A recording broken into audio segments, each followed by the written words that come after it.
Olá.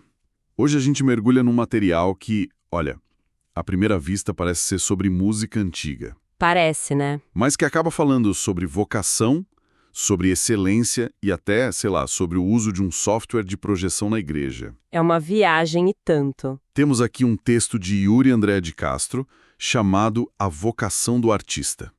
Ele pega uma passagem super conhecida, o Salmo 150, e faz uma leitura surpreendente. Totalmente. Então, o nosso desafio aqui é esse: pegar esse texto de milhares de anos e ver o que ele tem a dizer sobre a disciplina de um músico hoje, sobre a liberdade do corpo e tecnologia de ponta.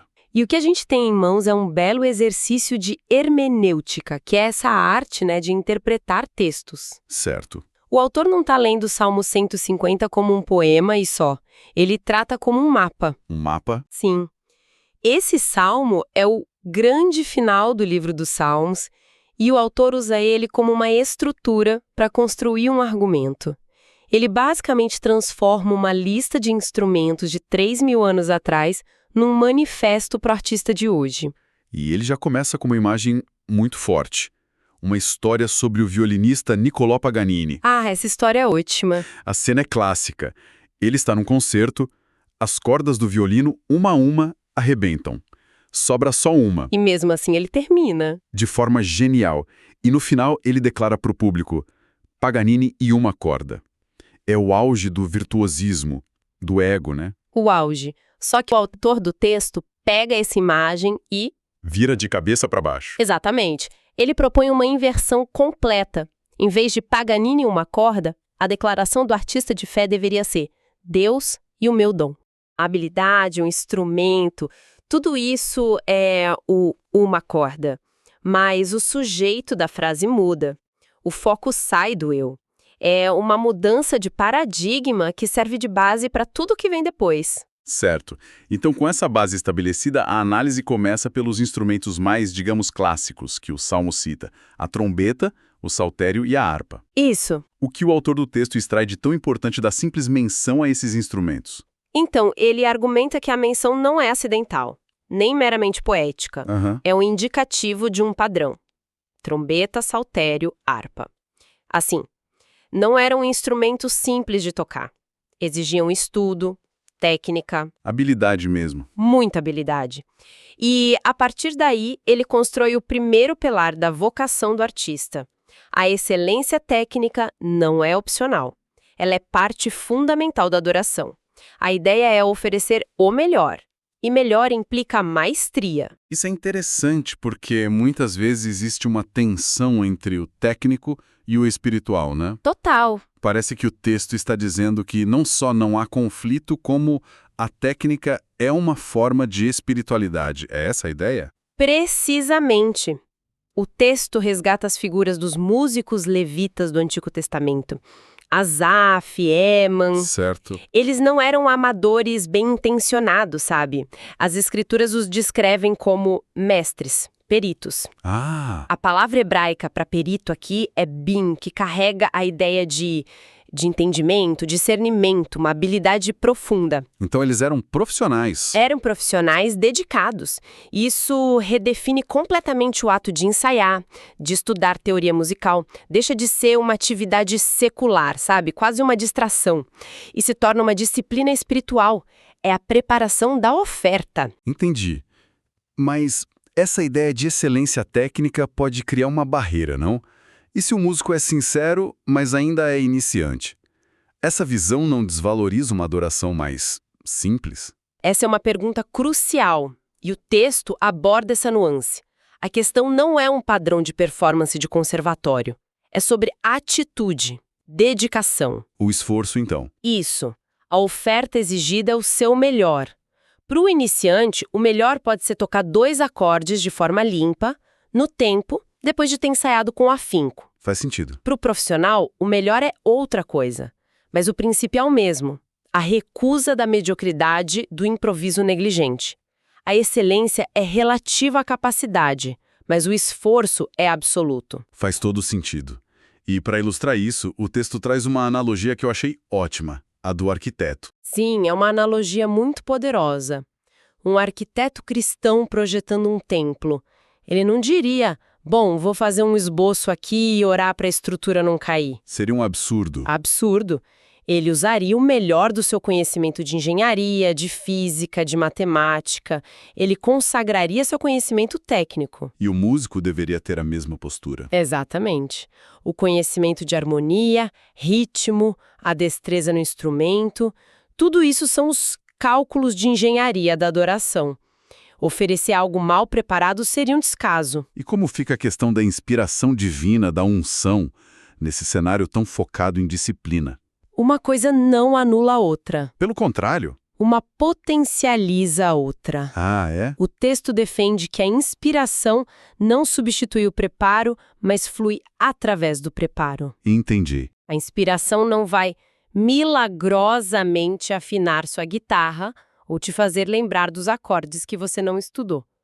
Mas, quando o músico fez a parte dele, estudou, ensaiou, aí a inspiração pode elevar essa técnica a um novo patamar de expressão. A disciplina constrói o canal. E a inspiração é o que flui por ele. Exato. Sem o canal bem construído, a água se perde. Ok, então o primeiro pilar é essa habilidade consagrada. Mas a análise não para por aí. O salmo continua, e o texto parece se mover para uma parte que muitas tradições têm mais dificuldade em lidar. O corpo. O movimento, a dança. Como ele aborda isso? Exato. Se a primeira parte foca na técnica, a segunda, baseada no verso que fala de tamborins e com danças, mergulha na paixão, na expressão corporal. Aqui a gente sai de uma adoração cerebral e entra em algo que envolve o corpo inteiro. O texto argumenta que a presença da dança no salmo é uma sanção divina para uma expressão física e livre. Isso com certeza é um ponto de tensão em muitas tradições, né? A ideia de expressão corporal pode ser vista com desconfiança, como algo menos reverente. Sem dúvida. E é por isso que o autor busca legitimar essa prática citando o exemplo do rei Davi. Uma figura de autoridade. Exato. Que dançou com todas as suas forças diante de Deus, a ponto de ser desprezado pela esposa que representava a formalidade. Certo. O texto usa essa história para dizer que a expressão apaixonada, até extravagante, tem um lugar de honra. O argumento é que o louvor é a celebração do livramento.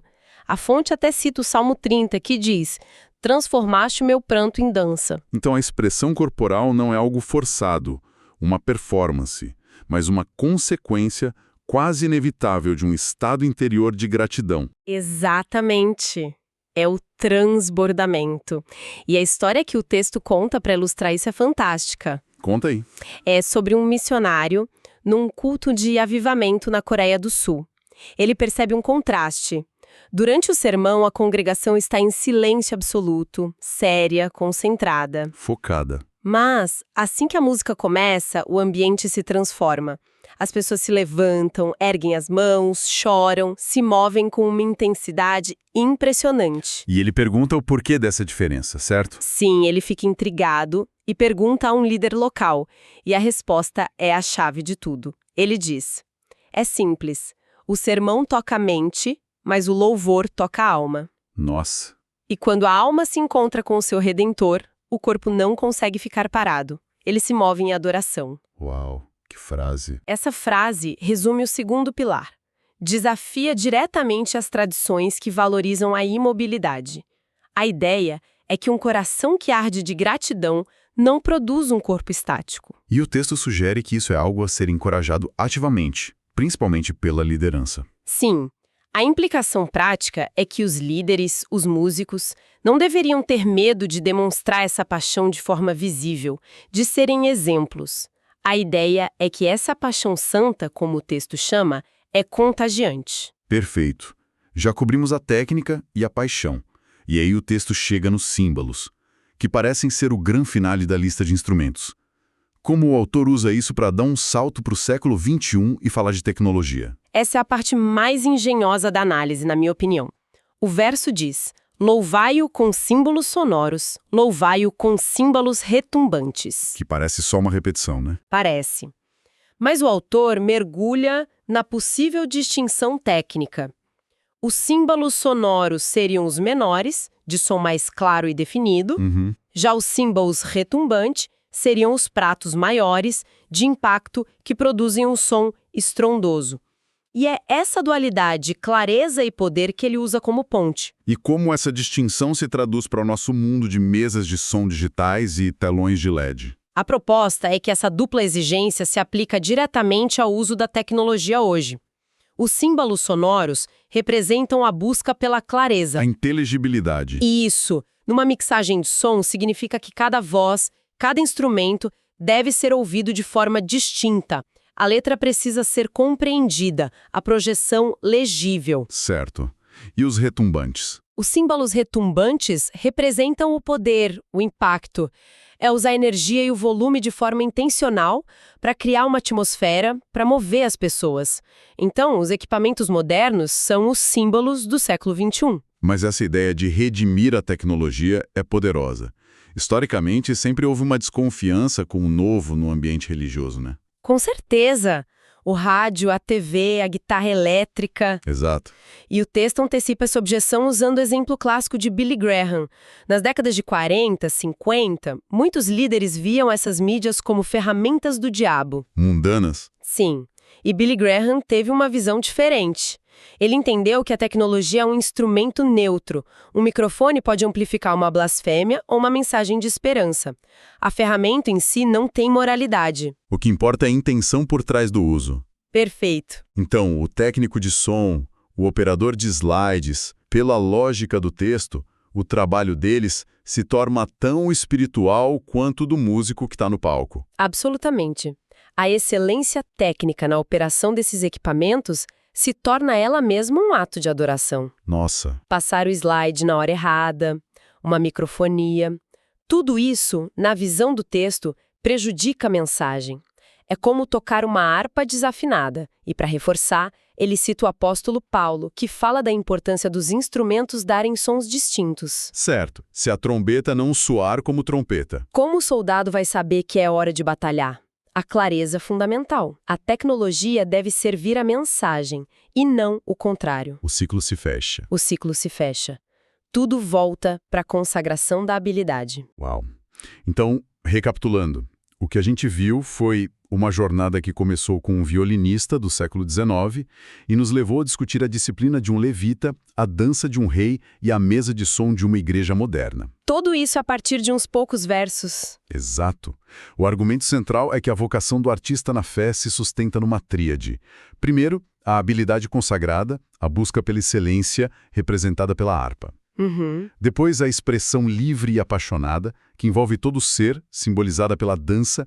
E, por fim, o uso total e inteligente de todos os recursos que são símbolos modernos. Exato. E o texto termina com o último verso do Salmo 150, que é a conclusão de tudo. Todo ser que respira, louve ao Senhor. Certo. A sugestão é que, no fim, a própria vida é um instrumento fundamental. E isso nos deixa com uma reflexão final que vai muito além da música. Que seria? Se a gente pegar essa estrutura, habilidade, paixão e ferramentas e aplicar em outras áreas, o que aconteceria se a excelência na própria profissão, o engajamento apaixonado com um trabalho e o uso inteligente das ferramentas fossem vistos como uma forma de expressão, uma oferta?